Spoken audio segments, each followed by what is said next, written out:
My dear friends, partners, brothers and sisters all over the world, together we have done so much. We have reached so far. The numbers and statistics boggle the mind. To think that a small project that we all started together only 6 years ago has now enveloped the world. We are active in 1,511 cities and 101 countries. It's remarkable. Friends, it's not easy to visualize the impact of the work we have all done together. How do we quantify the effect of a single Shabbat kept and experienced for the first time? How do we put a value on a little girl who looks around in wonder, surrounded by hundreds of dancing women as she kneads challah dough for the very first time? How do we even begin to understand what it means that her very first Jewish experience is rooted in this incredible, joyful moment of love and unity?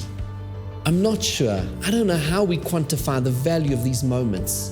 But what I am sure of is the transformative impact the Shabbat project has had on our lives. Gina and I are constantly amazed at the instinctive, spiritual and emotional bond there is between Shabbat and the Jewish people, and how deeply the idea of Jewish unity resonates in hearts and minds of Jews around the world.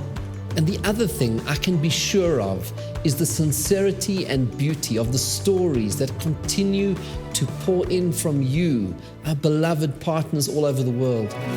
It is hard to imagine the participants in Kochav Yair, young and old, observant and not, established residents and new arrivals, who filled 24 neighborhood streets with what Shikma Kisar described as a Shabbat of reconciliation and love, a Shabbat of healing.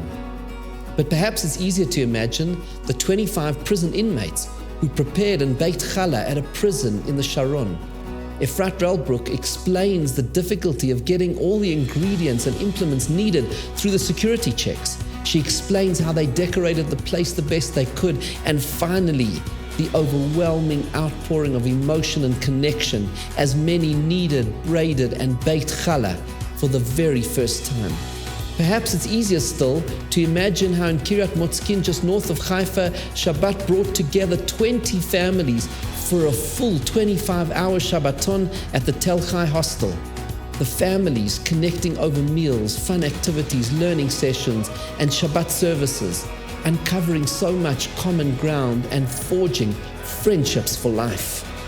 Perhaps it's hard to imagine the 1,100 students gathered under one tent for a Shabbat dinner at the largest Jewish event in the history of the University of Southern California.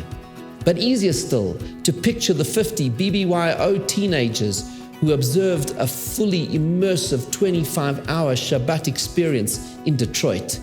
How do we put faces to the 1,052 people living the Shabbat experience in Santiago, Chile, with 31 apartment buildings hosting Friday night dinners and Shabbat lunches in their lobbies to help neighbors celebrate Shabbat in a warm and inclusive atmosphere? Or the thousands of participants of the 125 remarkable Shabbat project events across Sydney, Australia? Can we imagine the Jewish soldiers stationed on the coalition military base of the United States Army in northern Iraq and at camps Arif Jan and Buring in Kuwait celebrating the Shabbat project with special Shabbat meals? Or the 40 Jews gathered for a Shabbaton in Corsica, an island which according to its official register has no Jews?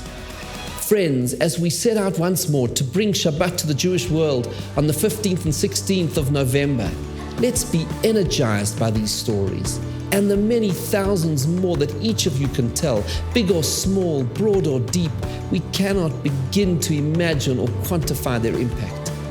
May Hashem continue to bless each and every one of our efforts in bringing the magic and magnetism of Shabbat to the world.